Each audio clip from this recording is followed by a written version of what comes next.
If you get this screen after the BIOS update and press Y, you won't be able to log in with your PIN or your fingerprint anymore, as they get corrupted. To get into Windows, you can enter via your account password. Now, what was the problem in my case is that the NGC folder got corrupted.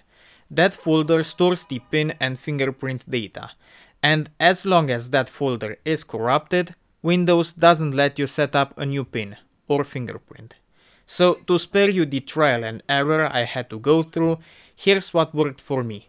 Search for CMD and open it as an administrator. Now, type in this code. You will find it also in the video description, to spare you the typing. Hit enter, and then type in this code.